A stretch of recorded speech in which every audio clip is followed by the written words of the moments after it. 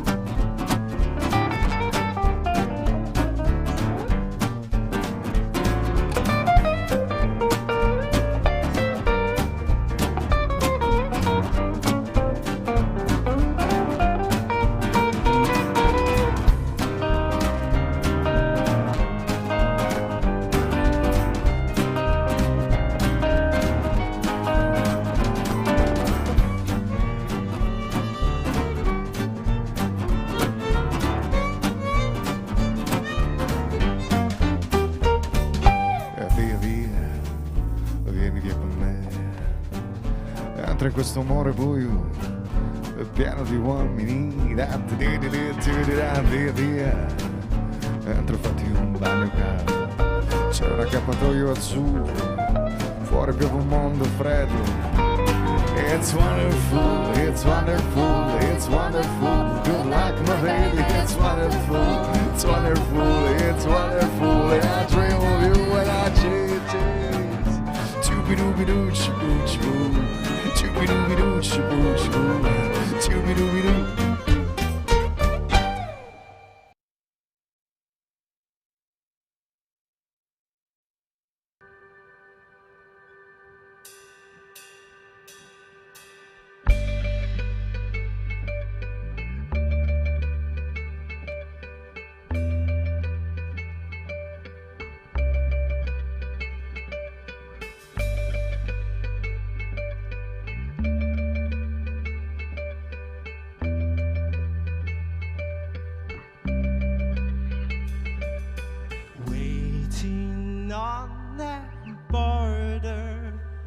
Longer and longer, we're getting older, looking for a wonder from around the corner, which never comes closer.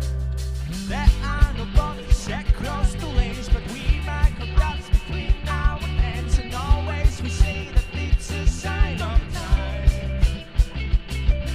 No need for you, no need to pay. All the same crossing, we have no chance. Why can't we unlock the car door just for a while?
de ceux qui font baisser les miens. Un rire qui se perd sur sa bouche. Voilà le portrait sans retouche de l'homme auquel j'appartiens. Quand il me prend dans ses bras, il me parle tout bas, j'y vois la vie en rose. Il me dit des mots d'amour, des mots de tous les jours, et ça me fait quelque chose. Il est tendre dans mon cœur, une part de bonheur dont je connais la cause. C'est lui pour moi, moi pour lui dans la vie. Il m'aide à dire, j'irai pour la vie.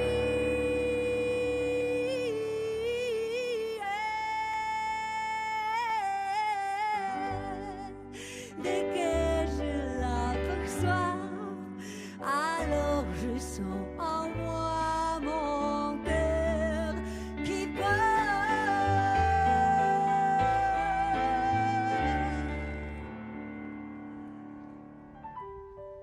Des nuits d'amour en plus finir,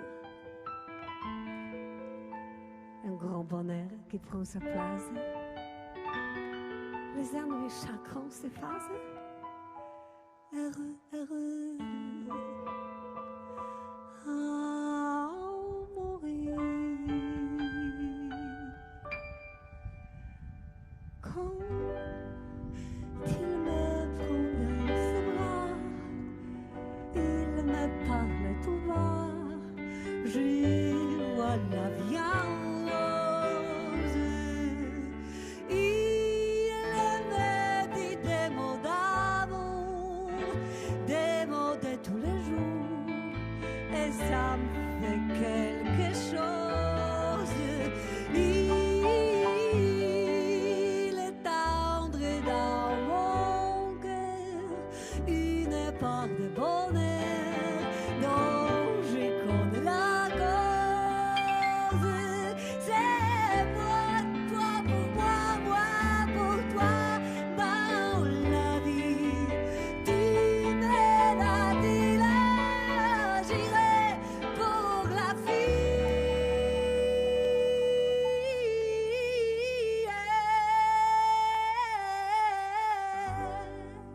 Dès que je l'aperçois, alors je sens en moi mon cœur qui bat.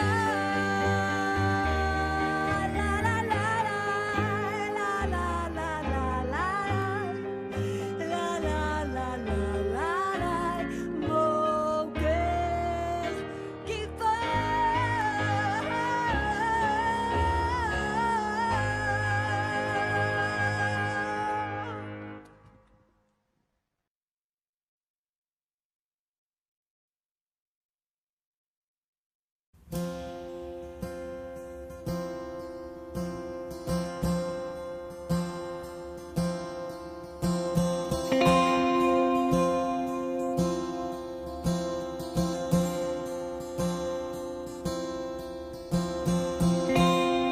There's a place they believe they can rise, to stand up in faith without fear of life, to be, just to be born again.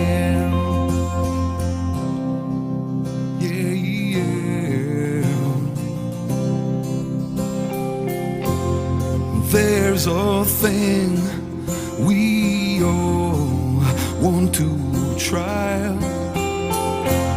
and forbidden dream of a harmony of kind. But there is a appeal, the sea of drug, collective unconsciousness, blindness of the masses. There's a black hole instead of trust, but we are. Yes, we are. Oh, yes, we are. We are born again. We are. Oh, yes, we are. We are. We don't expect too much, 'cause we wanna survive when we wanna be born again. Don't expect too much, 'cause we all just want to survive. We wanna be born again, yeah. Yes, we don't expect too much, 'cause we all just want to survive. We wanna be born again.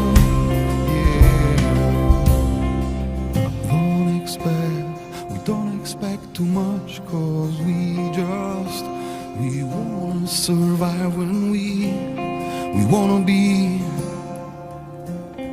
born again, born again, born again. Yes, we are, oh yes, we are born again. Yes, we are. Oh, yes, we are. We are. Yes, we are. Oh, yes, we are. Yes, we are born again. We are. Oh, yes, we are. We are born again.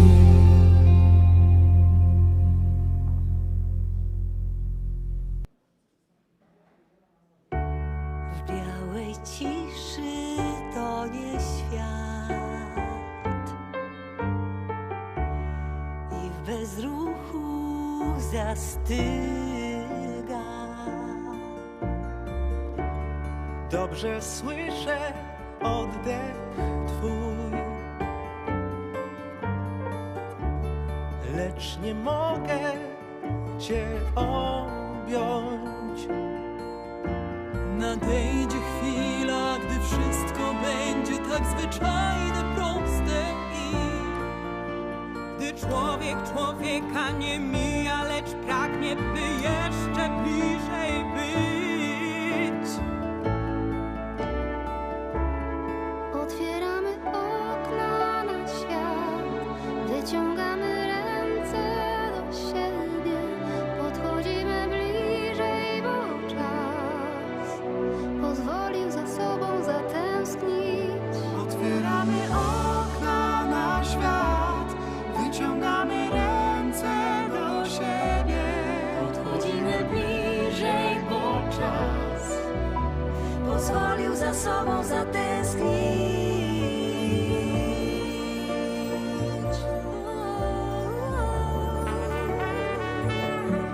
Witaj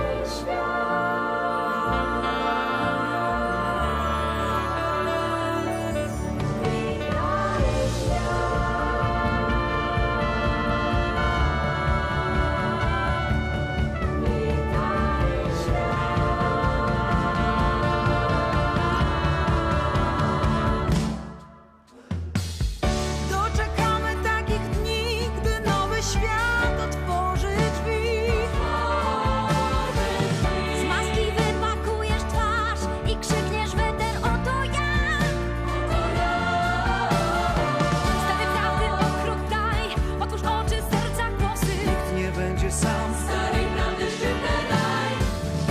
Odwilż tobie w sercach lód, bądźmy razem, pokonamy strach. To już czas. Nadejdzie chwila, gdy wszystko będzie tak zwyczajne, proste i gdy człowiek człowieka nie zbywa, lecz pragnie, by jeszcze bliżej być.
Złożyliśmy Ci obietnicę, że Wrocław na Ciebie zaczeka i że wkrótce znów się spotkamy.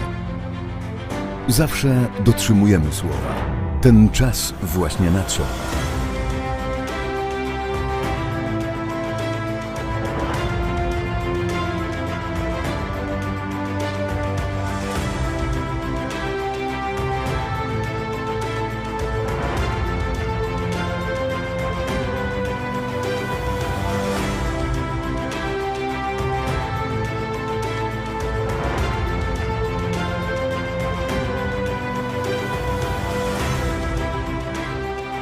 Jest tak wiele do odkrycia, tyle do zobaczenia, tak dużo do przeżycia. Skorzystaj dobrze ze swojego czasu. Dawno Cię tu nie było. Czekamy na Ciebie, kiedykolwiek będziesz gotowy. Spotkajmy się we Wrocławiu. Taki Wrocław już znasz. A co powiesz na taki?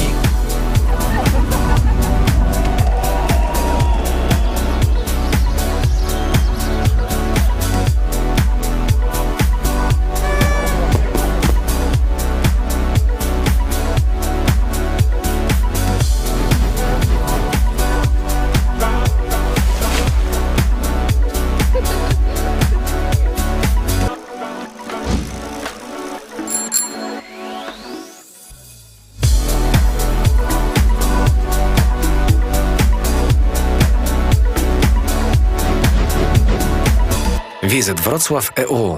Jedna strona wszystkich stron miasta.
ti lega a questi luoghi, neanche questi fiori azzurri. Via, via, neanche questo tempo grigio, pieno di musiche e di uomini che ti sono piaciuti. It's wonderful, it's wonderful, it's wonderful. Good luck, my baby, it's wonderful, it's wonderful, it's wonderful. And I dream of you when I chips. Chooby-dooby-doo, chiboo-chiboo. Chooby-dooby-doo, chiboo-chiboo. Chooby-dooby-doo. Via, via, vieni via con me. Mentre questo amore buio non perdi per niente il mondo. Via, via, non perdi per niente il mondo. Lo spettacolo d'arte varia di uno innamorato di te.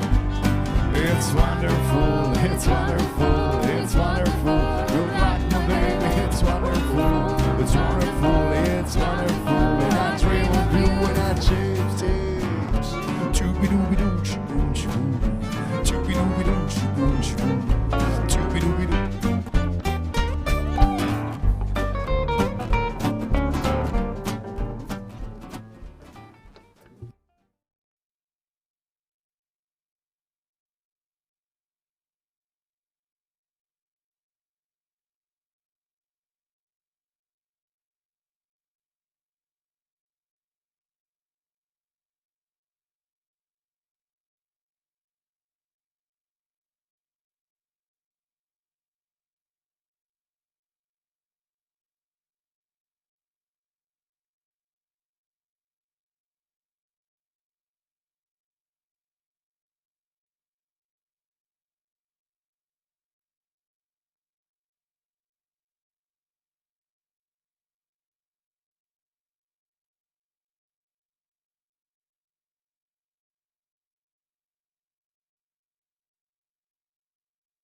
Agata Dzikowska.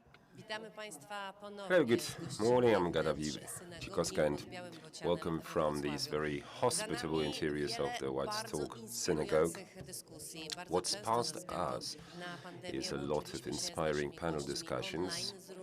Due to the pandemic situation, we've been connecting with a lot of our guests and speakers via the website, using the internet connectivity, and this time we're lucky enough to have almost all the panel speakers with us in person here at the synagogue. It's time that we recapitulated what's been told and what's happened here. And the moderator for this recapitulation will be moderating Manuela Bliszka-Malanska. I give you the floor. So welcome, and I would like to invite you to the recap of the 6th Intercultural Education Fair. It's absolutely incredible how rapidly those 3 days have passed, especially compared to this incredibly long time of preparation. I would like to introduce our speakers. Hemnitz from the Free State of Saxony, who's the Plenipotentiary for Education and Cooperation. I would like to welcome Agnieszka Ćwielong, representing the Brave Kids project. She's not only the coordinator of the project, but also one of the moderators. We have also Teresa Kochańska from the Foundation. She's a leader in training of the foundation. And online, we also have Ewa Skrzywanek, who's a methodologist and specialist for multiculturality of the Wrocław-based Center for Teachers Education.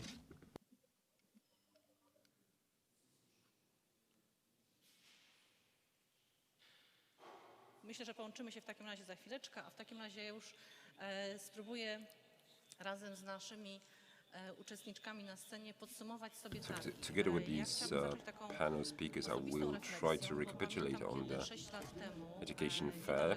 And let me start by giving you a personal reflection, because around 6 years ago, as we sat to the table together, me and several other representatives of NGOs, we thought how to reach the Wrocław-based schools and kindergartens with the offering of NGOs, so that what we have in store for them can actually reach them directly. And we came up with this idea that we organize a fair with every organization or institution, well, putting up the offer, trying to reach the interested parties, especially in the context of discrimination fight, teaching openness and multiculturality. The guiding principle was to invite teachers, educators, heads of schools and NGOs, invite them and share the offering. Meanwhile, the fair grew to a really big event.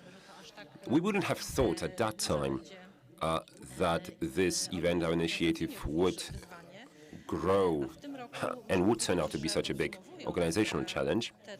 And this year, in summary of those 3 days, let's say that we were preparing this event for 7 months at the Wrocław Center for Social Development in close collaboration with our partners and co-organizers. There were about 50 experts, panel speakers that took place in the panel discussions here at the synagogue from different places, different cities. So next to Wrocław, there were people from Poznań, Głogów, Salzburg, Warsaw, Krakow, Bozen, Chemnitz, Berlin, Dresden, Amsterdam, Przemyśl, Łódź. We had people that joined us even from Australia. We've heard and received regards from Australia. 4 countries involved in the organization, not only Poland and the Free State of Saxony, also the Netherlands, Austria. 3 languages. We've been translating everything, interpreting everything into Polish, German and English for the first time, but also into the sign language. The effect being that about 1900 displays on the first day, about 1,400 on the next day, on the second day. Even though what we had in store, what we had to offer was really addressed to a rather narrow array of specialists. So we could even say that we were talking about a very specific bunch of people with an incredible range of knowledge, very highly specialist knowledge. And I'm absolutely stunned by the power of the message that we received here, the content that was shared here.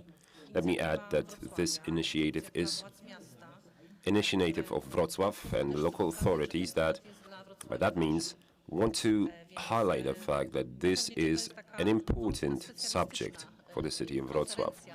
So in fact, this is a very narrow conference in terms of the subject matter. So let me now ask you what surprised you, what took you aback, and what you would like to take away from this year's Intercultural Education Fair. And I'm addressing Petra first. Muss ich noch ein Wort voranstellen, liebe Manuela. Es war nicht selbstverständlich, eine Let me start by telling you a few words, dear Manuela. Obviously, so I was invited to come here in person, and I'm so glad I could make use of this invitation, and that over the last 2 days of this event I could actually make the most of it by being here in person. What I was surprised by, what I was satisfied by the most, since I'm a person who operates in vocational schools, I'm a specialist in education of vocational school students primarily, and that was one of the reasons why I decided to come here. I also work with children from migrant families. In other words, children whose native language is not German, or who use also other languages than German. I was absolutely surprised by how professional the organization of the fair was. I've never experienced how such fair is organized on an online basis, and I truly consider this to be an excellent experience. And the very fact that I can speak up, and the very fact that I have become involved in the organization, that was definitely the icing on the cake for me. What has also motivated me a lot, and what I know also motivates my colleagues, my peers, is that the subjects that you have raised here are those that are quite similarly discussed in Germany. Those are the subjects that also force their way through to the discourse on education, including the blend of traditional conventional education and online education, including integration of children from migrant families in standard school classes like Polish classes. These are the concepts and impulses that I will certainly take away. I'm so happy to have heard that. I'm also happy that we can collaborate so closely with your office from Chemnitz. I can recall quite regular study visits, and one in particular, namely our teachers and heads of schools with preparatory classes, a study visit consisting in learning the good practices from the Free State of Saxony. And I'm so happy that you have said that there are some inspiring ideas that you received also from our side, so there is something for you to learn as well. Oh, most certainly, yes. Take digitization, for instance. Also in Saxony, this is it's a kind of a catchphrase that has become a priority for the Saxon government, for the Saxon administration. And especially when considering education during the lockdown, the online education, there's certainly a lot of different forms of education, variants of these courses that can be implemented. And as we've heard before during previous panel discussions, there are also some teachers that are really proficient in delivering these forms of education by working online, but this obviously also involves certain challenges. We also have deficits, we also have issues. We also sometimes determine that, especially when talking about equipment that is available, should most definitely be improved. And I'm not only talking about hardware. Software is also insufficient sometimes. Now, on the other hand, a lot of our teachers, classroom teachers, traditional teachers, or teachers teaching in preparatory forms, they had to adapt themselves to new forms of education and simply put them to trial with the students. So this insight into the Saxon schools is something of particular value. Now, Agnieszka, I turn to you. From the perspective of you as a representative of the Brave Kids Initiative, as you were talking with your kids and you participated in one of the panel discussions here, as well as the kids did, what did the fair mean for them? Was it an important event for them? What did they take away? Now, firstly, let me say that it is particularly important to us that the children's voice has been heard, especially yesterday, especially the closing part of yesterday. There were some significant emotions, authentic, big emotions.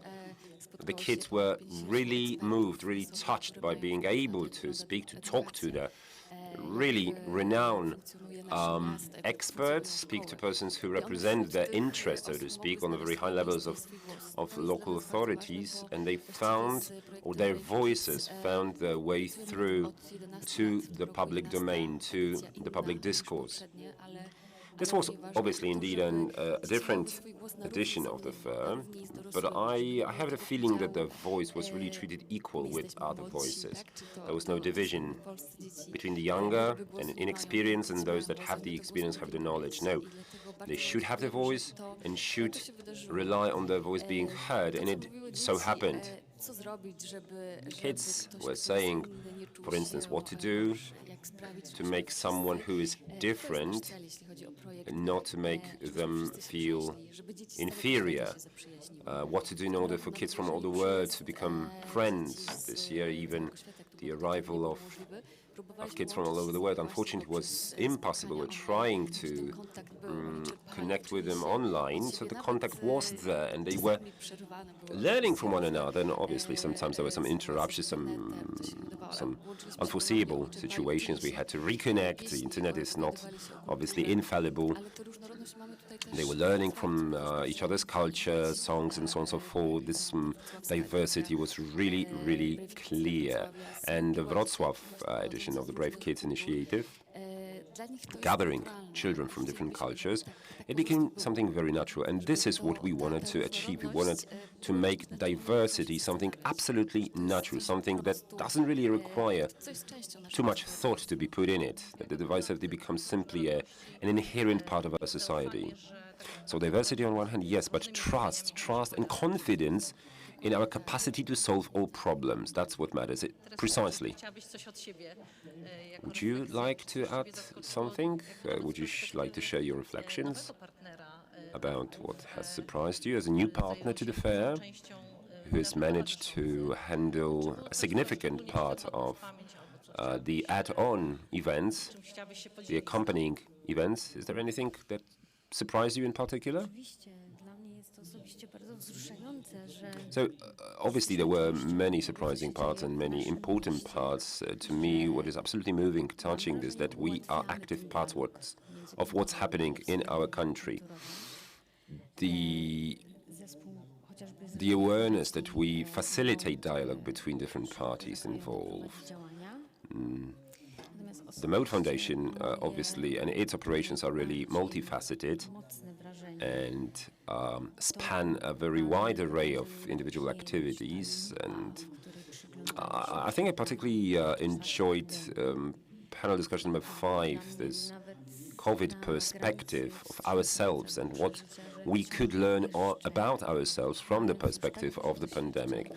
And even if confronted with such a striking and traumatic experience as the pandemic, we can still learn something good about us. I'm an educator, I'm a trainer myself, and the conclusion that we have to keep learning, we have to we need to keep searching for the best solutions for the youth, for children, and hence my reflection, a rather sharp one probably, but I believe that we really needed something that big to happen, and I mean the pandemic, in order for us to change something about our attitude to these things that we started to take for granted in many cases. And now our hearts really grew fonder, and we have this additional energy. Our energy has been boosted to keep working with youth. This pendulum has moved, and it's accelerating, and it gives us further energy to act. And right now, we are finally capable of putting our ideas and energy into specific actions. And as I already mentioned, we have to admit that we really need to keep learning all the time. You know, my experience of that is pretty organic. You can see that in the goosebumps on my hands, on my arms. So, again, thanks for inviting us here, for enabling us to be here as a foundation. I would also like to ask you if we have connectivity with Ewa Skrzywanek, meanwhile. I understand she's with us online, so welcome, Ewa. Tell us what surprised you the most during the 6th Intercultural Education Fair, what you would like to take away the most.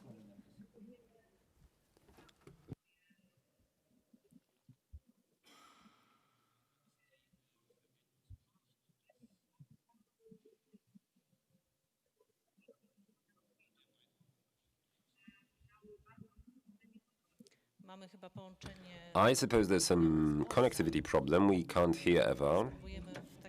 We will try to reconnect again at some other time.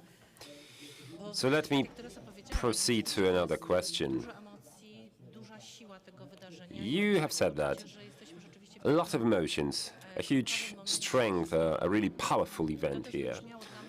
And when confronted with the very fact that we are actually at a very watershed moment in the history, now confronting that with our reflections on the challenges and the lessons learned, let me add that I have an impression that not only do we know each other, but we have started actually befriending each other as partners, as participants in shared projects. But I was really hurt by this significant piece of information that Kasia Lubis, representing the Kolorowe Dzieci, Kolorowe Children project.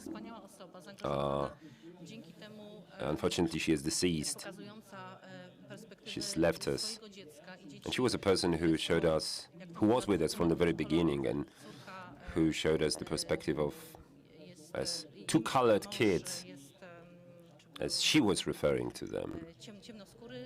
She herself was a daughter to multi-ethnic parents, but she was always showing us her very separate, wonderful perspective. I believe her very figure is a subject for a separate discussion. And Bartek Skrzyński, again, another person who left us this year, who was the plenipotentiary of the mayor of Wrocław for the disabled persons affairs.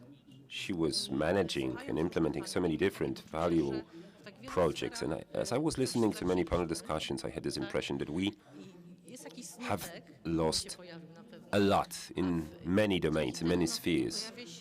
And I felt really and sincerely sad. But a question popped up in my head: how live?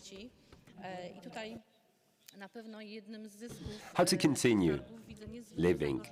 And one of the takeaways from this fair, which I particularly appreciate, is actually this hope for a better future. But I've also noticed a lot of mental changes and courage to speak what we truly mean. And as I was listening to heads of schools and teachers, I thought that this was actually what I had been hearing on a daily basis when talking with a lot of parties involved. And that was clearly stated here at the fair, while not so many people have the courage to utter these thoughts on a daily basis. So the courage is something very important as well. And so I'm hoping that this fair has also given a lot of hope, but also courage to people. So as you ladies think of the previous months, as well as the time of the Intercultural Education Fair, what did you consider to be the loss, and what did you consider to be the things that you've gained? Who would like to start? Maybe I'll start then. Several months ago, at the start of the year, thinking about the Brave Kids project, we had an excellent program. Invitations to the group from nearly all over the world, as it had been the case before. But then in March, it turned out that a month or two, and maybe it would happen. But at the end of June, it turned out it would not happen. And so we thought that the idea of Brave Kids as a project was to create a meeting place, a space for meeting between cultures. So these two factors actually, they made us think about it and made us ask the question, well, are we capable of implementing the projects, and can the kids actually come to visit us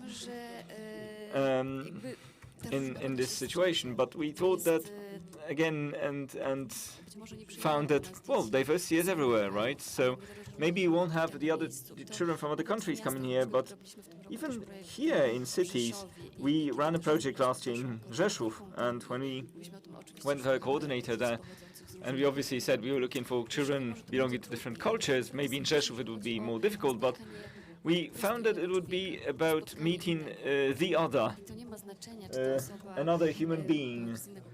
So it doesn't matter whether they speak a different language. Maybe they just live in a different quarter of town where we rarely venture. And, you know, so these experiences of the project include Brave Kids Together, so inclusion of children with disabilities, young people with disabilities. For some people embarking on the project, this was the first time they had encountered somebody with a disability. And they asked us various justified questions. They hadn't had this kind of contact before, but for us it's about the meeting, the encounter. So we did it on the scale of Poland, on a nationwide scale. We held it in different cities. There was no international meeting, but a meeting simply with another human being, because for us this project is first and foremost about being brave. That's what it is about. Being brave, being bold to come up on stage and say what's important for us, what our values are. When I worked in Przemyśl this year and asked kids what they wanted to do, different answers were given about, you know, a world with no evil, about a world in which everybody would be equal. Those were their dreams, and those were the topics they wanted to address. And this also came up during the panel. And, you know, the fact that the children couldn't arrive here, there wasn't, the intercultural aspect wasn't here, but the meetings were there in Wrocław and in other cities. So this year's experience, I guess, will change our project. And we have already been thinking about the next editions, and I believe that it really has given us a lot. We see these values. There's a lot to do here, and these new technologies which we've talked about here also make it possible to stay in touch with the groups which, well, some of them are even more isolated and closed than others. And yes, I had this association. My friend, an Italian, they say in Italy that if one door closes, then the gate opens.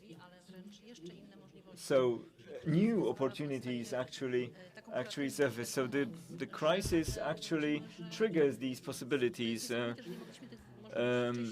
it's actually astonishing that we hadn't seen these opportunities before. Yes, so creativity, and so the situation has changed, but we can still act. So we can still pursue our goal.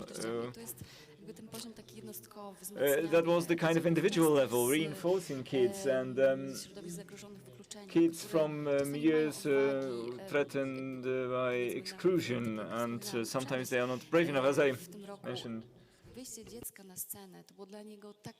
przemyśl, for the kids coming up on stage. It was so difficult to even say their name out loud, so that people could hear them say, I'm here, I have the right to say who I am. This took weeks of, a couple of weeks of work, and on the last day when we had the performance, the boy was still very nervous, but he did it eventually. He came to Wrocław later on, and 2 weeks after that, and showed himself, went up on stage in front of many people, a great audience, but on the first day he was even incapable of saying his name out loud. So we are striving towards building relations, empathy, understanding, acceptance, respect, and this diversity is simply a norm. We want to make sure that this is understood. So you give children courage? Yes, that's what we try to do. Thank you.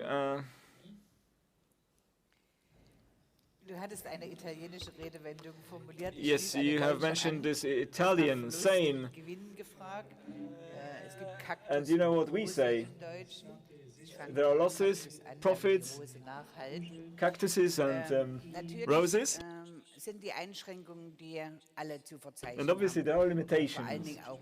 Everyone feels some limitations at school, and this is definitely a certain deficit. We need to learn how to live with it and accept it, even in a longer-term perspective. But I'm coming back to the topic of roses, which I mentioned. So, of course, these are new opportunities.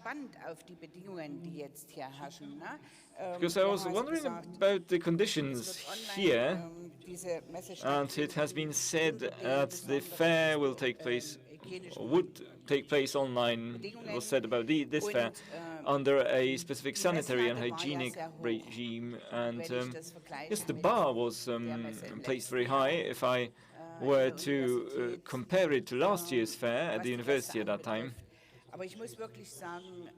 as far as the guests were concerned and their conduct. But I have to say that both the organization and the guests, because you mentioned this diversity between the speakers,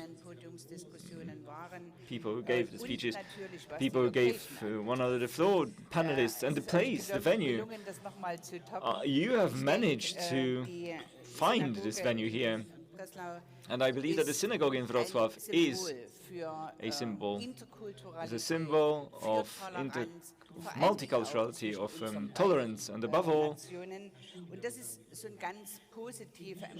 between our two nations. And I believe that these are the positive feelings, the positive feedback I get, and the positive emotions I receive here, and I'm going to take this away and go back home with that. So not all German teachers or students can come to Wrocław to visit this synagogue, but I can assure everyone here, those attending and the organizers, that I shall not rest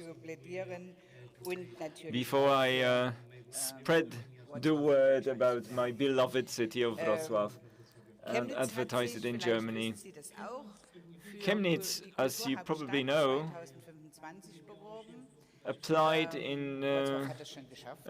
be European Capital of Culture in 2025. Wrocław actually managed to do it. Actually, there are representatives of Chemnitz who talk with people who are talking with the authorities of Wrocław to learn something about this, because Wrocław succeeded in being the capital of culture in 2016. And what I wanted to highlight also, from another point of view, in the context of the educational system, I hope, because Manuela has said rightly, that this cooperation between German and Wrocław-based schools should be promoted, and whether this will happen through, I don't know, student exchange or using students speaking this or that language, or children for whom German or Polish is the native language, let them be the intermediaries. And of course, it's an open question still, and I'm already curious about Monday, whether we'll meet. We'll meet in the upper secondary school, and I would like to see the preparatory class forms there. Yes, so we will take away something to Chemnitz, and I think it is possible for everyone to come here to Wrocław, to the synagogue, and see this place. Let us aim high. Let us give them a couple of years, but let's make it happen. Yes, for me, that was an experience that really was eye-opening, you know, visiting Chemnitz and finding out about the project. So yeah, it's not far. We can get there. Tak, pytanie było o poczucie straty. Takie głosy wybrzmiały. Yes, there's this question about the sense of loss. So this was voiced during the interculturality workshops which we conducted as an event accompanying the fair. So the project entitled All Colors of Wrocław, co-financed with funds from the municipality of Wrocław. We have been reaching out to schools, to students, and we have trained, as of today, we have trained 50 students. We've visited 3 secondary schools.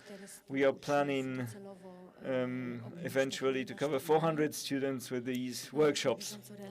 And I've already had some feedback from trainers. We have 3 trainers, 3 foreign volunteers who, especially during the lockdown, and already also currently are implementing their program as volunteers, and they've been meeting with the young people and talking with them. And this is precisely what the young people have been talking about, namely that they need to talk, they need this courage to speak up, to say what's going on with them now. They are very grateful for being given the space to do so, and this dimension of multiculturality through the presence of volunteers is heavily accentuated. All the more so since we can't go anywhere now, so this is even more valuable. And what you said, Agnieszka, we actually address our city with this.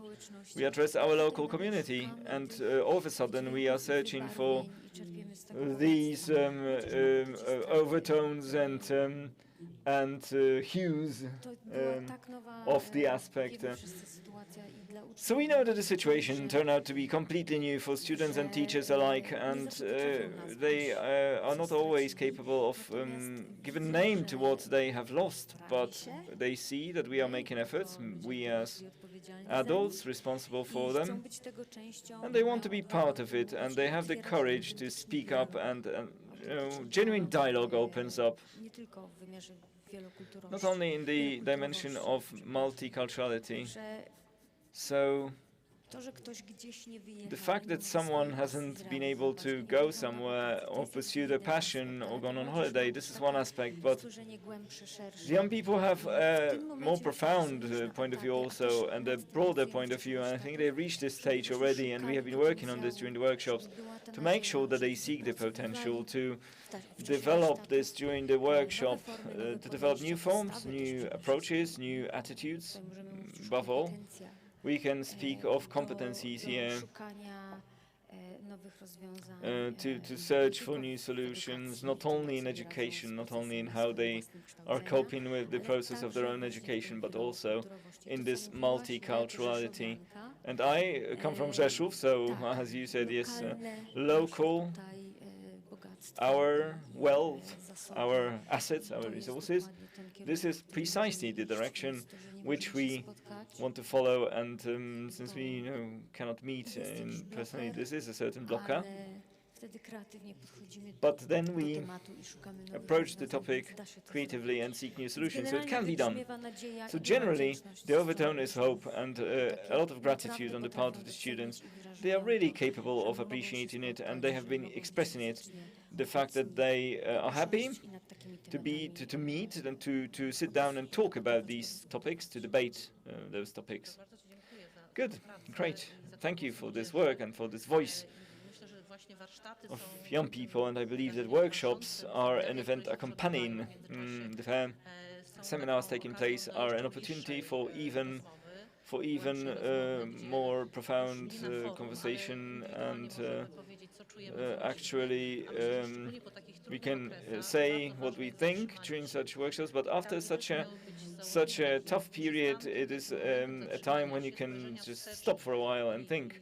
You can look back and think, what these past months have done to us to kind of process it, to maybe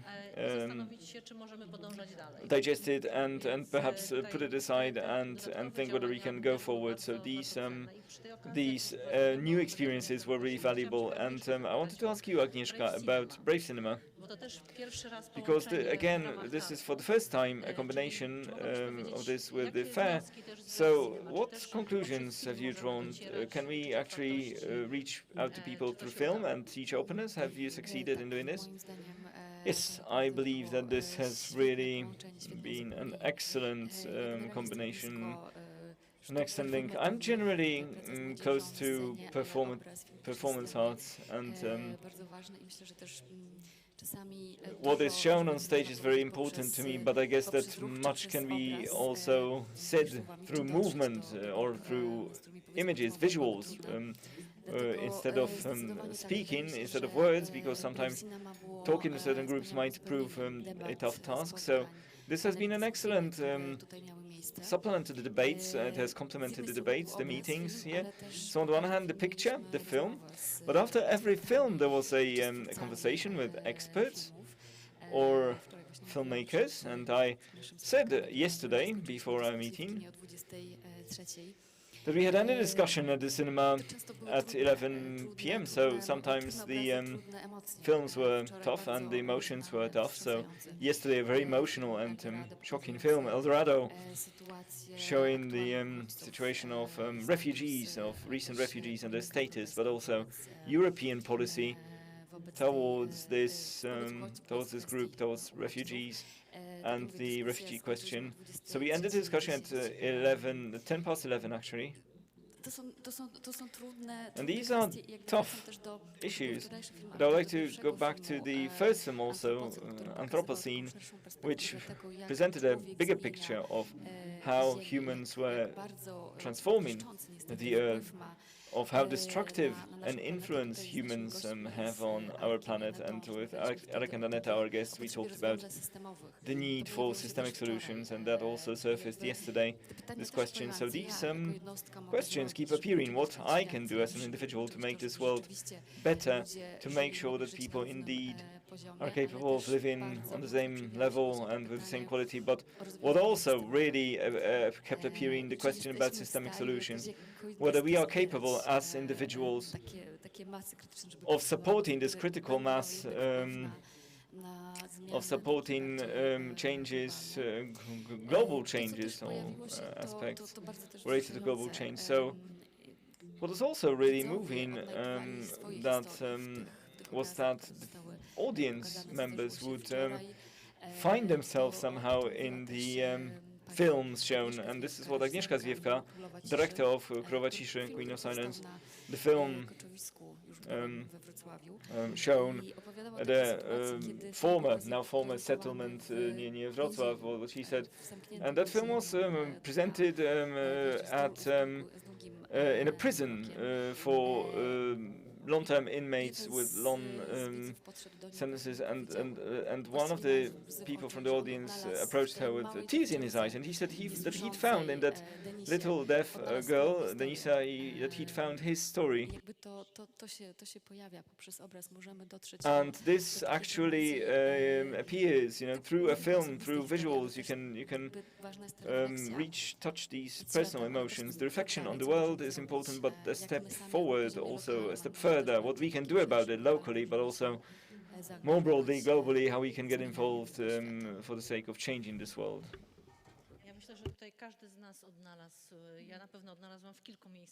Well, at least to me, I have myself found my personal story there, here and there, and this is something that connects us all. I think this is also the time when we can share some experience, exchange it, and simply realize that we're not alone. Eva, can we repeat the attempt to connect with you? Do you hear me? Yes, we hear you well now. Could you tell us about your impressions of the 6th Intercultural Education Fair? Anything that surprised you, that you consider to be particularly valuable, or something that you would collate as pros and cons. Yes, I was thinking about that all the time. This fair was unique in so many ways, not only in terms of the organization and remote communication with the entire world, but it was also difficult as far as certain matters and problems that were raised. And I think there are some individual spheres that were discussed, like the role of schools and NGOs, but also the role of local authorities, higher education schools, intercultural education centers, but also the impact of the pandemic. What to do in order to keep on doing our job in the future.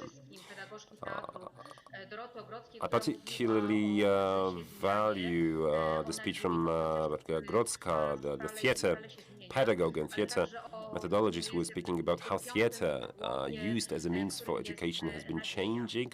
But she also was speaking about those 4 key terms, and the fifth incredibly important one, the hope. She was telling us about the value of words, of language, that politicians were using words completely not being held accountable for the consequences that these words bear, especially with regard to some ethnic or national minorities or some other groups that become stigmatized. Because we have to keep in mind that certain clumsy comparisons sometimes may cause an avalanche of discourse. Now, to us, to educators and teachers, it is particularly important to hear words about school, about how knowledge can be transferred, passed on, and not only with regard to the children themselves, the students, not only those related to national minorities, but also our own students, Polish students, but also the content that we pass on. Words are incredibly important, especially when talking about history. I'm a historian. I'm experienced in teaching history to Ukrainian kids. For instance, about those very problematic facts from the Polish-Ukrainian history, those facts that really need to be very sensitive about them, and using words, using language that will not do harm to a Ukrainian student that may be, for instance, a representative of certain groups, certain ethnic groups with which we don't have all the problems and matters settled down, like the region of Volyn. I know certain teachers that actually disregard this particularly, but obviously we have to be very sensitive about that, because the word is incredibly important. We're talking about certain reflection about how and to whom, about what to say. This is something new, actually. We haven't been talking about that before in the milieu of education, but also considering the education of teachers. I have the impression that what we need right now is a rather extensive debate and dialogue between methodologists, teachers, heads of schools, and higher education schools preparing future teachers, because that's where some new concepts should be born, new program schemes. That's what universities are for. But universities should also listen to NGOs, because part of those students, those that will go to schools as teachers, those that are future teachers to be, should be pre-trained by NGOs, so that NGOs related to fight against hate speech, NGOs related to multiculturality, could actually have access to them and spread their message among them, because I believe that a lot of teachers right now have no idea how important all these problems are. Psychology is also very important in education of future teachers, and these are the things that were mentioned many a time in panels. I was also paying much attention to speeches and statements of higher education teachers from Wrocław and other towns. They were speaking about the new role of teachers. This is also a problem of teachers' education, a problem that appears at every pedagogical council. The insufficiency of preparation for teachers, giving us overly ambitious tasks where we are not prepared to do that, especially considering, for instance, remote education. So demanding a lot from teachers without the right preparation. Every single class is something that we have to prepare. We have to prepare carefully. It has to be well thought out before we actually sit in front of the computer and start delivering this class. We have to keep in mind whatever is happening in the students' homes, families. Remote education caused that exclusion of students that had been stigmatized before the lockdown has become even greater. So the stigmatization has unfortunately been augmented in this respect. We are not only talking about migrant families, students, but also these, especially those that cannot use the Polish language with great proficiency, as Kamila Stark was mentioning. But also those that are opposed, but they belong to families in a very difficult economic situation, or simply those that come from pathological communities. So this mindfulness of teachers is also an element that should be focused on. We should make sure that teachers are better pedagogues and psychologists. We should make them more vigilant to individual problems, and it was stressed sometimes the only way to enter the student's home, the contact via the computer being the only way of contacting the external world for the student. And further questions arise, how to respond to certain unexpected situations that the teacher may notice in such situations. So there were many elements brought up to the table, those related to multiculturality, because obviously this is still in uncharted waters. Now, there are some programs and schemes being implemented to try to tackle these problems, but it should be stressed is also the important role of the curriculum that has become so problematic. I don't know, maybe it will be limited. We don't know exactly how the health status situation will look like in autumn, and hence my appeal to pay more attention psychologically to students, but also to the relationships between students and parents. So this triangle, many a time stressed, parent, teacher, student. It seems that after the lockdown, in the times of pandemic, this triangle has become even more important. So seeking advisory, seeking assistance in pedagogues, psychologists, teachers by students, this is something that is quite legitimate. And this problem is particularly important now, probably more than ever. Obviously, there are some specific situations in which individual solutions have already been proven, but there are some new concepts and new solutions that should be implemented among heads of schools and teachers. We need a forum of opinion sharing for teachers, for sharing good practices. For instance, with regard to the support that can be rendered online. Bearing in mind that sometimes if the only connectivity that you have with students is the online connectivity, you simply may disregard certain problems. Some things, sometimes such support simply cannot be provided, while nowadays it may prove to be incredibly important. I also remember the panel discussion on the higher education schools educational system, especially for foreign students. We don't know how it is going to develop in the future, especially as regards the students' exchange programs such as Erasmus. I believe that one another important element that we might think of cooperation between NGOs and foreign students, but also schools, to make use of the NGOs' experience. Many a time it was stressed that multiplicity and diversity were very important things because they shape different kind of relationships that are so important to all of us. And this is something that I particularly consider to be interesting and important. There are so many different facets that should be mentioned, like those mentioned by Mr. Milewicz, who spoke about authoritarian persons. Authoritarian persons not only on the state level, are not only the problem of Poland. In many communities, these are the persons that really attract the attention of those communities. Safety and security of the closest environment, including the internet, these being the environments in which we face with the problem of hate speech and bullying on a daily basis. And particularly now in those difficult times, these problems actually came to the fore and manifest themselves with the power on an unprecedented scale. So obviously there are different solutions or concepts for solutions that bring us to solve certain problems. But we should also stress the fact that we should keep repeating to students that the internet is incredibly important, but it may also be lethal. This is the same thing that's, Tintin invented as something that should have been considered to be helpful and useful for the humanity, but at the same time maybe something lethal. Internet acts exactly the same. It's an incredibly valuable tool, space, but considering the threats such as bullying and hate speech, the threat that comes from the internet is absolutely stunning, absolutely petrifying. Other things that were mentioned, like in the speech of our great educator from Gdańsk, like the program of the eternal school, as it was referred to. There are some structures that have to evolve.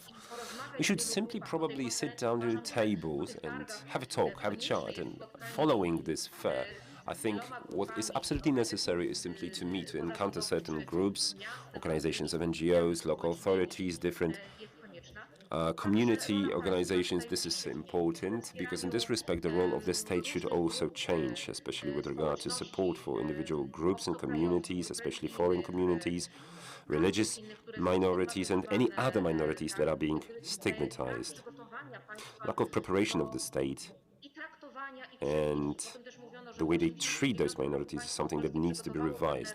It is said that after 1989 the Polish state prepared certain specific legal framework, but it seems to me that the state is actually withdrawing from the application or obedience with these legal frameworks now with regard to minorities. The role of the state is incredibly important in supporting education, but not only that, and as I've said, support for non-governmental organizations, educational systems, and various sorts of support systems, those that are provided to these groups. But it seems to me that certain regulations that prevent, or maybe not prevent, that hinder NGOs from entering schools are something that are absolutely deleterious nowadays. Because NGOs are organizations that can really help in solving certain conflict situations, and it was also mentioned many times during the panels. NGOs are the institutions that can not only solve some conflicting problems, but can actually prepare interested parties to avoiding such situations. We have this saying that a Polish person is only wise when it has already experienced some problematic situation, but this is obviously cliché and a truism, but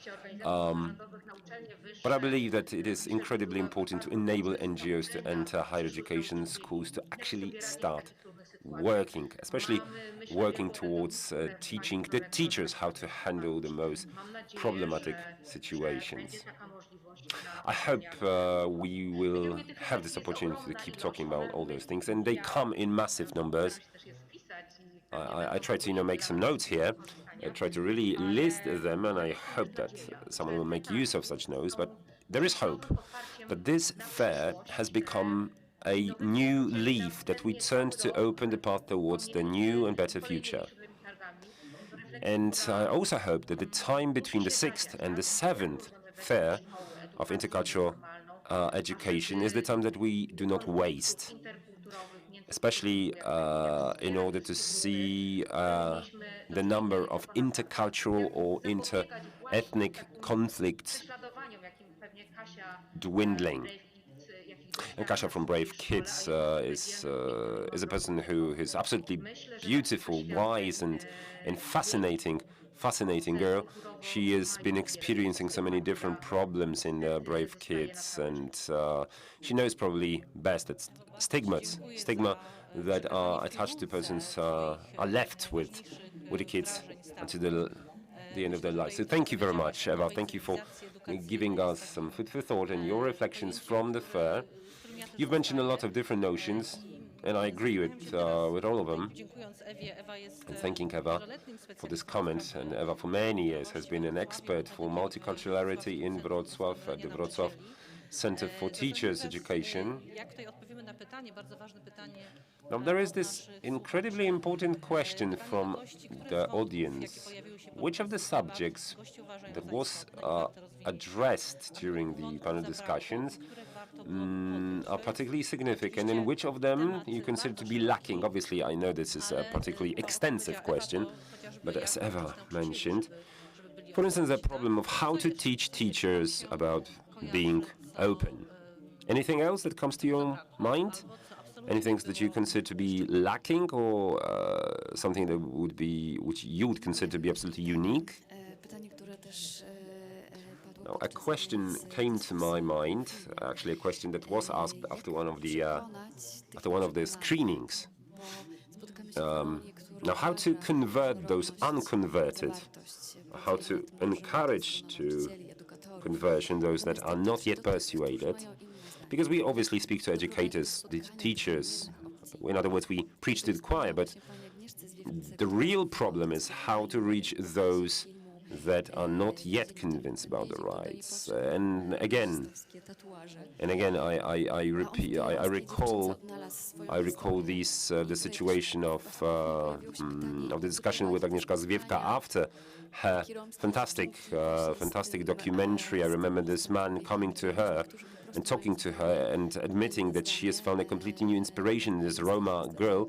And I have to say that he had, Nazi tattoos on both her arms. So it was obviously a man from a very problematic past. And I think those questions are significantly more numerous, those that should be asked. Ja, da gebe ich Agnieszka total recht. Ich habe gestern Nachmittag So I would definitely agree with Agnieszka. I agree totally. Eure Kinder zu sehen hier vor der Synagoge. Yesterday, in the evening, I saw the performance of your brave kids. There were not too many words, but there were gestures. There was the play of the physique. Even in times of the pandemic, no one was really afraid. Everyone was brave. And I think even in those very difficult times, we should stay in touch. And this fair was a very valid signal, clearly showing us that we need maybe not so much physical contact, that you can make use of those high-end technologies to contact one another. But we should do whatever we can in order to contact, in order to stay in touch. And I think that's probably one of the most important messages of the fair. What I would also like to see is that tighter cooperation between schools should be promoted. I think the fair is a good stimulus for this cooperation. I'm absolutely sure that this cooperation will continue. And we are already thinking about the main theme for the 7th Intercultural Education Fair. We are actually thinking whether the name is appropriate, whether the term fair in this respect is adequate. Maybe the format should change a little bit, and that will depend on our co-organizers and partners. The fair is not over. There is a number of accompanying events. 5 workshops have already taken place, 11 are in store for us, plus the Brave Cinema initiatives, the workshop after we leave here at the synagogue, roughly about 3 p.m. So I'm not going to give you details about the fair and the accompanying events. Let me just tell you that there is the International Day of Foreign Languages.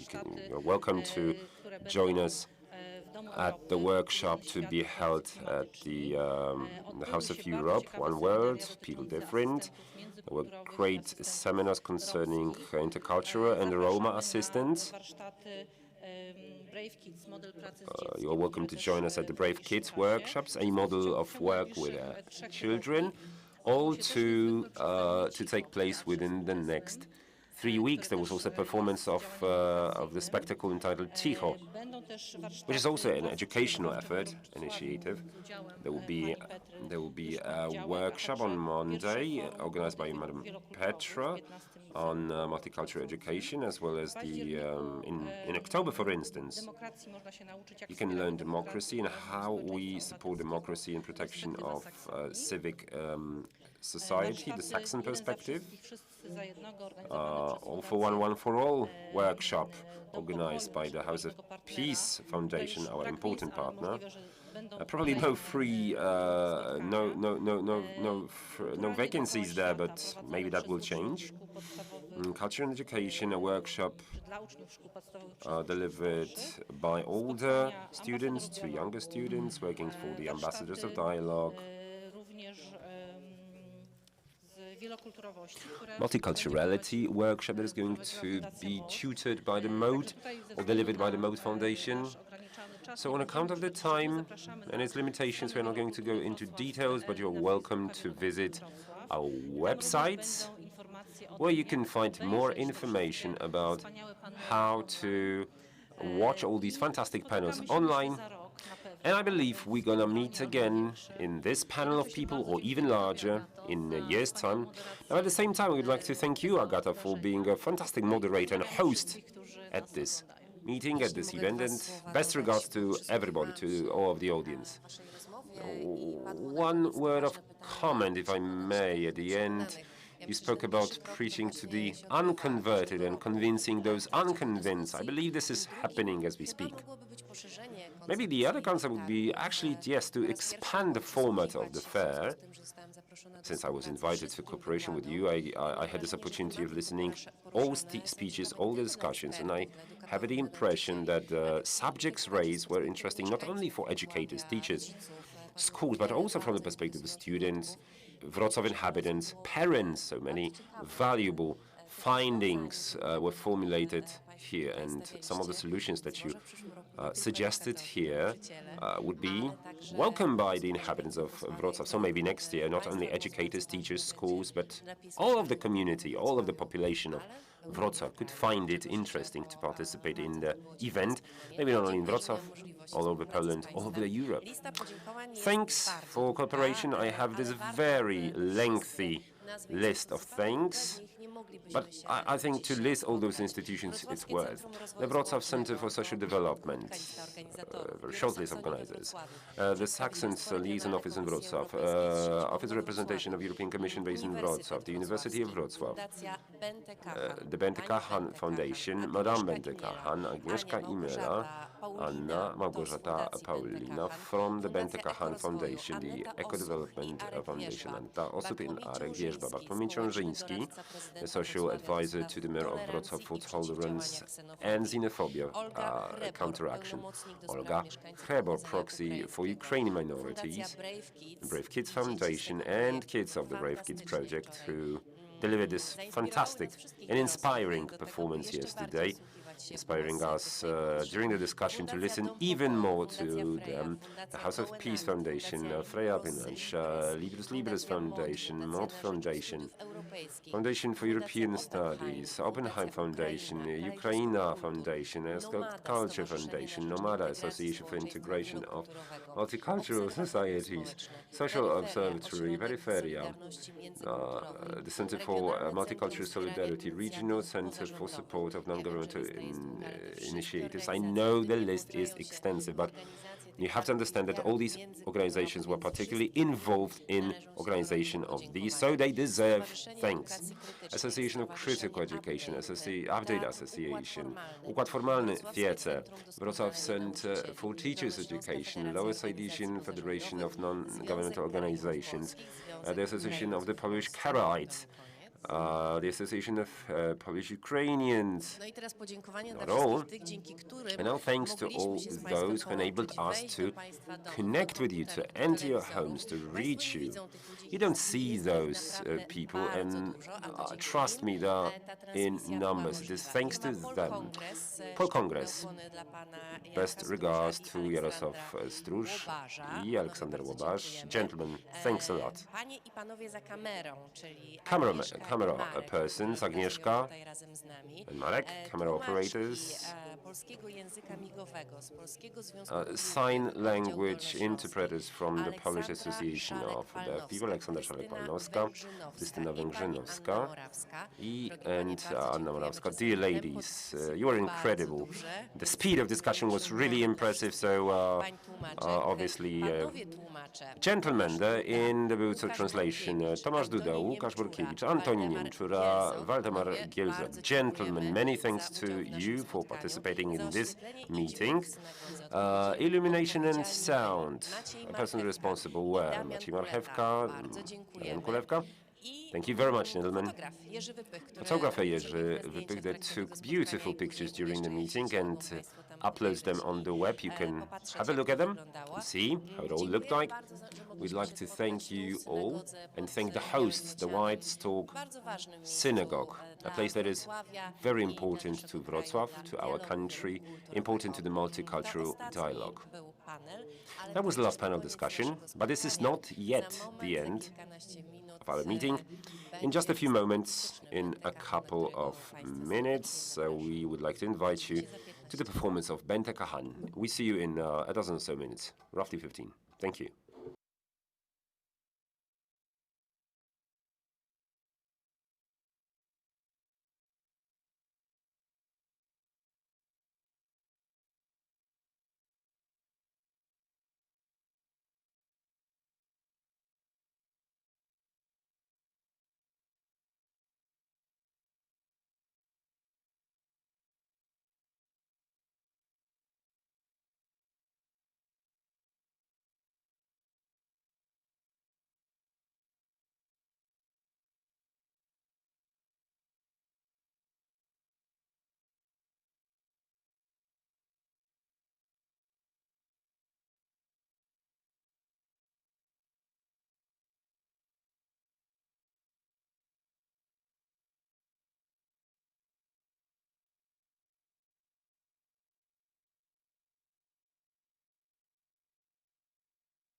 Above all,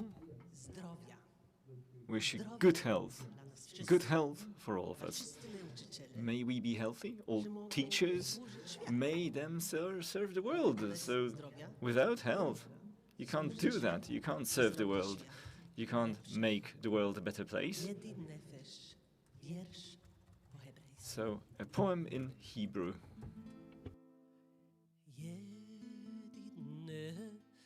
נפש הרחמן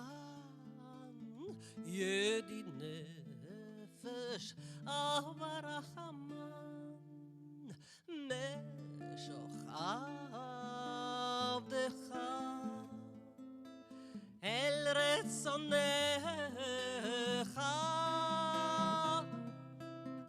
משוך עבדך יא בא בא בואי בואי אל רצונך ירוץ עבדך כהדמיה ישתחווה יא בא בא בואי בואי בא נועם זיווה אז תתחזק ותתרפא והייתה שמחת עולם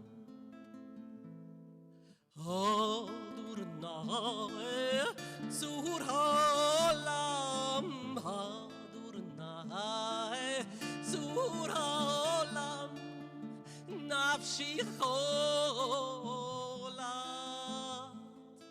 אהבתך נפשי חולת יא בא בא בואי בואי בוא נועם זיווך אנא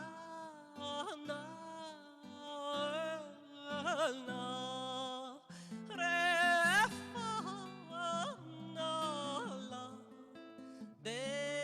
דהרות לה יא בא בא בואי בואי בוא נועם זיווך אז תתחזק ותתרפא והייתה לשמחת עולם.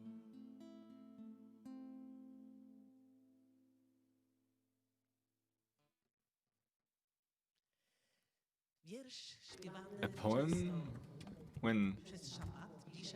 a poem sung often the Sabbath, so we're just entering the Sabbath in a while because it's Friday, but also Yom Kippur, it's New Year and we're all starting anew. Now, my next song is in Yiddish. Yiddish, this language, was so important for Polish Jews, for European Jews before the Second World War. One can say that it was kind of Esperanto for Jews, regardless of whether they lived in Oslo or in Wrocław or in Lviv or in Odessa. The language resembles German a bit Polish. There's a couple of Polish words, a couple of Russian words, a couple of words from Hebrew. And it's written using the Hebrew alphabet or using the Latin alphabet. So we can say that it's a very Oriental language, but a European one. And at this day and age, very few people actually speak Yiddish or understand it for that matter. We are well aware of it. This is the result of the Shoah.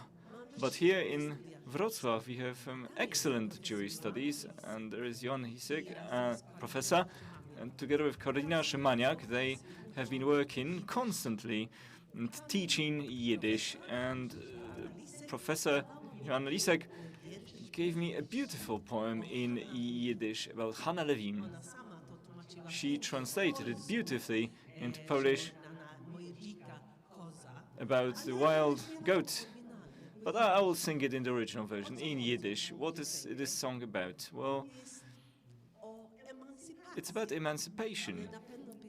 And you must ask me, emancipation in Yiddish? And wasn't that a very pious language? Well, no, it was the first step for many Jews towards emancipation.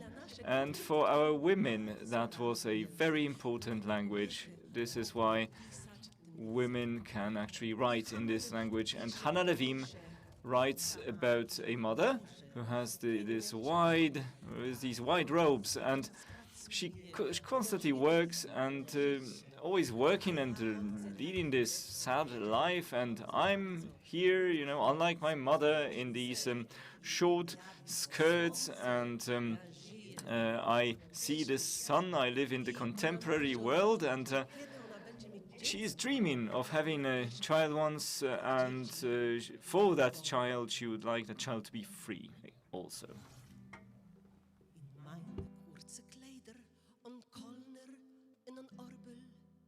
So eine glatte Prostinke wie Hemder.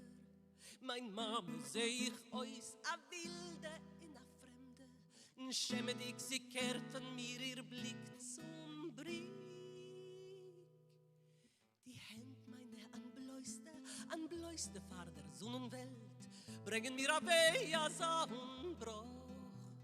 In meine Händer seht sie nicht kein Jo. Zu viel Jonte siehst meine Hände. In winzige Wochen, Mame Wochen, Weber Wochen, noch und noch. In winzige Wochen, Mame Wochen, Weber Wochen, noch und noch. Mein Mames Kleider sind breite, lange und ungeleicht in Folgen, in Gedichte. Jeder folgt a Wiegale, verworfene mit Schnee.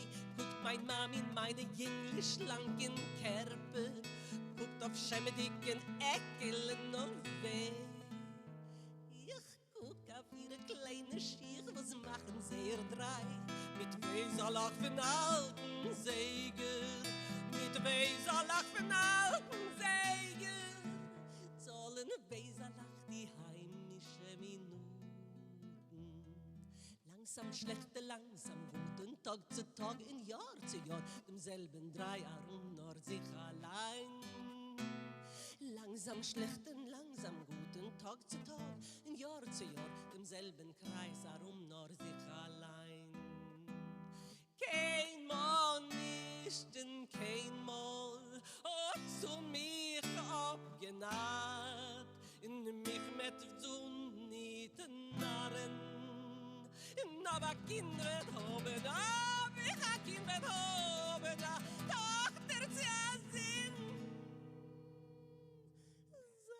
Soll schwarze, mit Lippen voller Reute, in der Mames Scheiß und ungesappt mit Sonn.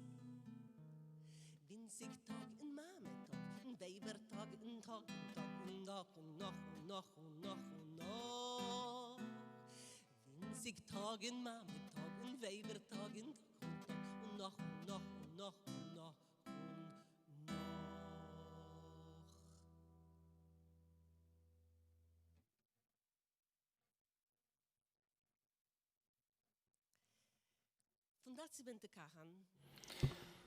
The Bente Kahan Foundation, not only did we have this goal to renovate and restore and build this Jewish heritage in Wrocław, the mikveh, the synagogue, this educational center, now we see also that it's all working and lots of people love it, and we're very glad. And we see that this striving to educate people about the Shoah is being pursued, because how can you speak about human rights at all if you fail to mention this tragic history, this tragic history for European Jews? And we had around 30,000 students since 2005 attending performances, 6 different performances, dealing with various audiences, smaller children, older children, and now we're working together in schools. they have been working with us through you, teachers, doing some amazing work. And together, Ms. Ewa Skrzywanek and Mr. Marek Milczarek, they have conducted a lot of classes on our combined with our exhibition about lives that have not been completed, lives that have been left incomplete because they were tragically interrupted. So unfortunately this is not open nowadays, but hopefully we'll have everything online, so lives that have remained incomplete, and teachers prepared the classes, the lessons, especially for this exhibition. It's about artists, you know, grandmothers, grandfathers. Maybe they also wrote music. They also did it in the European way. They wrote poems. They were no different. Also in the ghetto and in concentration camps. And for us, it was also important to show that this whole history affected not only Poland, but the whole of Europe. And this story is shared by many other people in Europe too. So these unfinished lives is something many people share. So a song written by Ilse Weber in Theresienstadt, or Teresin ghetto. So she wrote a lot of poems. It's already been translated into Norwegian, English. The original is in German, and in Polish it's translated by my husband, Alexander Gleichgewicht. And so she and her youngest son perished in Auschwitz-Birkenau later on. The suitcase speaks. Na moim boku napis Frankfurt am Main. Walizko, jestem małe. Gdzie jest mój pan? To pierwszy mnie tulił, na niej gwiazdy miał znak. Był stary i ślepy. Jakże mi go brak. Podróże zawsze razem przez świata pół. Służyła mu wierny, jak poduszka i stół. Był stary i ślepy, zniknął po nią ślad. Gdzieś się podział mój towarzysz przez tyle długich lat. Na moim boku napis Frankfurt am Main. Walizką jestem małą, gdzie jest mój pan? Do piersi mnie tulił, na niej gwiazdy miał znak. Był stary i ślepy, jakże mi go brak. Czemu porzucony tak koszar w ram? Wszak imię jego nogi wciąż na boku mam. Leży brudne w rynstoku, zamek zerwał łom. Okuczamy zerwaną, choć złota nie krył chrom. Już we mnie tylko chustka i na wody dzbanek. Ołowiane tabliczki braillem zapisane. Wszystko zrabowali, paczkę chleba i leki. Pewnie księżko mu samemu, bez mojej opieki.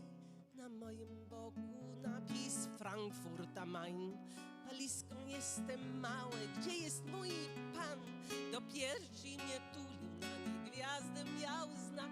Był stary i ślepy, jakże mi go brak. Jakże mi odnajdzie pośród kufrów hałd. Po omacku chyba poznał tak znany mu kształt. Ach, jak ciężko mi pojąć, jako kozić kto ma. Gdzie idziemy ku zagłady, dobry pan mój i ja. Na moim boku napis Frankfurt am Main. Walizką jestem mały. Gdzie jest mój pan?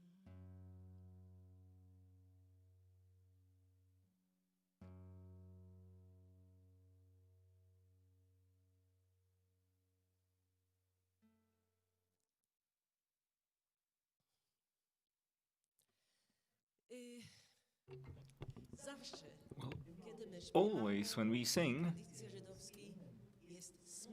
in the Jewish tradition, it's sad and joyous at the same time.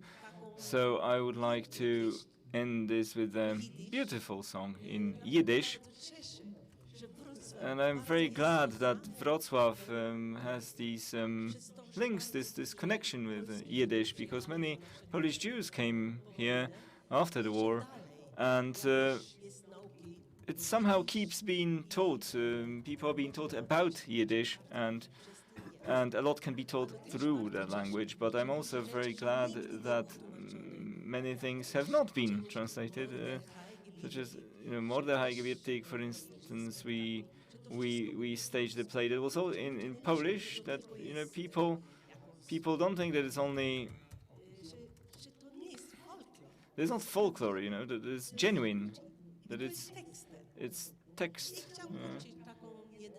So I wanted to end with one of my favorite songs, and I think about my dad, who died before the pandemic, and he was 94. He'd lived through Auschwitz and other camps, and I am very grateful to him. He got us later on in life. He got to meet my amazing mom, and they had it in common. She, as a Norwegian Jew, her family had gone away in 1942, and Dad her family was taken away in 1942, and my dad's family in 1944. So they shared that. But rebuilding the synagogue with these beautiful children, these amazing children who came here yesterday, these 3 days, there's some amazing people with ideas on how to fight against this evil, against these wrongs. And we often feel that the world is really doing bad, and however we are surrounded by so many good people, and this song is about the fact that for many people who are so young and who lived through these horrid things, but then they wrote about how happy they were. You came to me, but maybe it's a bit too late, but I'm still happy that you're with me. That's what they wrote. So I want to dance this last dance with you. Ich stehe zint und tracht, das war eine starke Macht. Der Schicksal hat auf jeder Menschen. Und macht sich a Spaß, und wird bald in Kass. Kann dir strafen in auch Menschen. Wenn sie so an mir gewöhnt, wenn ich habe nur gekannt, dein Mann im Schicksal da vertreten. Wollt ich dich jetzt befreit, dein Leben euch beneid, in Fahr ein Glück wollt ich gebeten.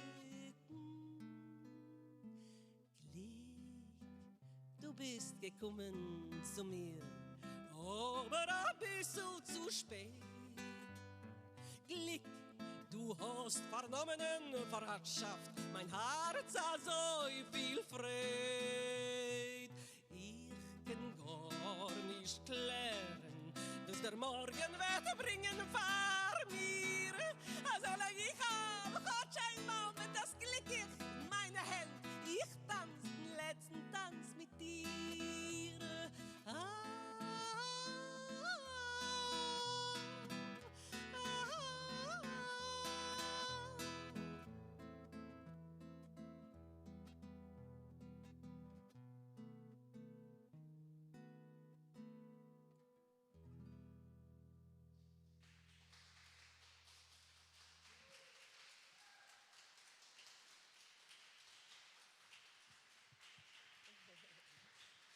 Bente Kahan, thank you very much. Thank you for the possibility given to us to meet here at the White Stoke Synagogue. And so now a nice touch. To conclude, Mr. Jacek Osiek, Director of the Regional European Commission's Office in Wrocław, representation in Wrocław. What we are lacking here is a live audience, but a great round of applause for all our collaborators who have worked with us on the preparation of this fair.